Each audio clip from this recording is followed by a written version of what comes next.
গল্প পালঙ্কে আজ শুনবেন strong root, APJ Abdul Kalam. Abul Pakir Zainul আবদিন আব্দুল কালাম, যিনি ডক্টর এপিজে আব্দুল কালাম নামে পরিচিত, একজন বিখ্যাত ভারতীয় বিজ্ঞানী এবং ভারতের 11তম রাষ্ট্রপতি। তিনি 1931 সালে তামিলনাড়ু রাজ্যের রামেশ্বরমে জন্মগ্রহণ করেছিলেন।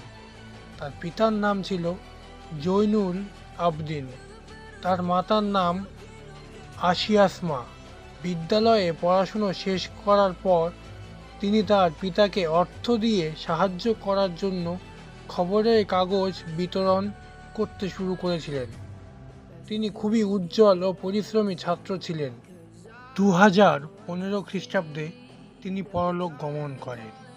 এপিজে আব্দুল কালাম রামেশ্বরমের দ্বীপ শহরে জন্মগ্রহণ করেছিলেন। তার পিতা জৈনুল আবদিনের কোনো প্রথাগত শিক্ষা ছিল না, কিন্তু তিনি ছিলেন প্রচণ্ড জ্ঞানী ও উদার প্রকৃতির মানুষ। তার মা আইসাসমা ছিলেন তার পিতার আদর্শ জীবনসঙ্গিনী, আর তার মায়ের পিতৃকুলে ছিল ধারাবাহিকভাবে সম্মানজনক বংশমর্যাদা। তাহলে আসুন গল্পটি আবার শুরু করা যাক। এপিজে আব্দুল কালাম রামেশ্বরমের দ্বীপ শহরে জন্মগ্রহণ করেছিলেন। তার পিতা জৈনুল আবদিনের কোনো প্রথাগত শিক্ষা ছিল না, কিন্তু তিনি ছিলেন প্রচণ্ড জ্ঞানী ও উদার প্রকৃতির মানুষ। তার মা আসিয়াম্মা ছিলেন তার পিতার আদর্শ জীবনসঙ্গী, আর তার মায়ের পিতৃকুলে ছিল ধারাবাহিকভাবে সম্মানজনক বংশমর্যাদা। তার লম্বা ও সুন্দর চেহারার পিতামাতার তুলনায় কালাম ছিলেন সাদামাটা চেহারার এক ছোটোখাটো বালক। তাদের এক পৈতৃক বাড়ি ছিল, সেটি ছিল বেশ বড়সড় এক পাকা বাড়ি। তার পিতা অনাড়ম্বর জীবনযাপন করতেন, যদিও পরিবারের জন্য প্রয়োজনীয় সব কিছুই সরবরাহ করতেন। কাজেই মানসিক ও বস্তুগত চাহিদার দিক থেকে কালামের শৈশব ছিল সম্পূর্ণ নিরাপদ। কালাম নিয়মিত তার মায়ের সঙ্গে খাওয়া দাওয়া করতেন। তার মা তাকে ভাত, সুগন্ধযুক্ত সাম্বার, ঘরে তৈরি আচার ও নারকেলের চাটনি পরিবেশন করতেন। রামেশ্বরমের বিখ্যাত শিব মন্দিরটি ছিল কালামের বাড়ি থেকে প্রায় 10 মিনিটের হাঁটা পথ দূরত্বে। তার প্রতিবেশী এলাকায় হিন্দু ও মুসলমানের পরিবারগুলি একত্রে বন্ধুত্বপূর্ণভাবে বসবাস করত। তাদের এলাকায় একটি পুরনো মসজিদে তার পিতা নিয়মিত সান্ধ্য প্রার্থনায় যোগদান করতেন। তার বাবা কালামকে সেখানে নিয়ে যেতেন। কালাম লক্ষ্য করতেন কিভাবে প্রার্থনার পর বিভিন্ন ধর্মের লোকেরা জলপূর্ণ বাটি নিয়ে তার পিতার জন্য অপেক্ষা করত। পিতা সেগুলির মধ্যে তার আঙ্গুলের ডগাগুলি ডুবিয়ে দিতেন এবং প্রার্থনা করতেন। তারপর সেই জল তারা বাড়িতে নিয়ে যেত অসুস্থ লোকেদের দেওয়ার জন্য। সুস্থ হবার পর ওই লোকেরা কালামের পিতাকে ধন্যবাদ দিত, কিন্তু তার পিতা তাদের দয়ার প্রতিমূর্তি আল্লাহকে ধন্যবাদ জানাতে বলতেন। কালামের পিতার সঙ্গে রামেশ্বরম মন্দিরের প্রধান পুরোহিত পক্ষী লক্ষ্মণ শাস্ত্রীর ঘনিষ্ঠ বন্ধুত্বের সম্পর্ক ছিল। তারা প্রথাগত পোশাক পরে বিভিন্ন আধ্যাত্মিক বিষয়ের ওপর আলোচনা করতেন।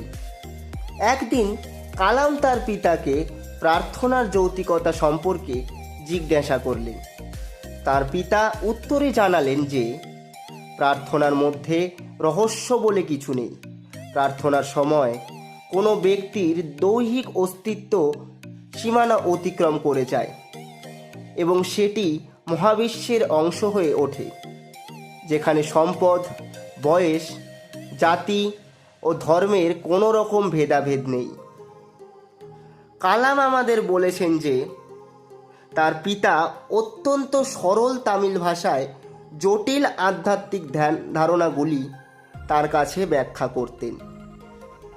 তিনি বলতেন, প্রতিটি মানুষ ঈশ্বরীয় সত্তার এক বিশেষ উপাদান, আর আমাদের প্রতিবন্ধকতা, যন্ত্রণা ও সমস্যা নিয়ে ভয় পাওয়া উচিত নয়, যেহেতু সেগুলি আমাদের আত্মসমীক্ষার সুযোগ করে দেয়। একবার কালাম তার পিতার কাছ থেকে জানতে চেয়েছিলেন যে লোকেরা তার কাছে সাহায্য ও পরামর্শের জন্য তার কাছে নিয়মিত আসতো। তাদের তিনি কেন বলেন না যে প্রার্থনার মধ্যে রহস্য বলে কিছু নেই?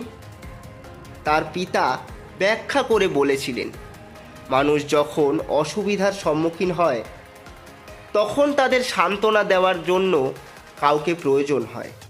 তাদের প্রার্থনা ও অর্ঘ্য দিয়ে অশুভ শক্তিকে শান্ত করার ব্যাপারে মধ্যস্থতাকারীর ভূমিকা পালন করেন মাত্র।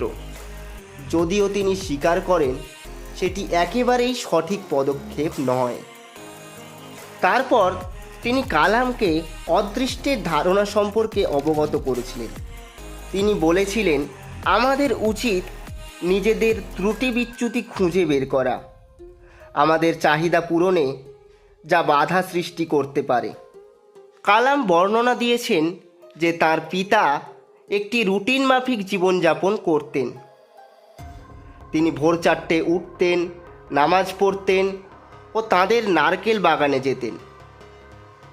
তিনি তার জীবনের 60-এর কোঠার শেষ দিকেও এই রুটিন মেনে চলতেন।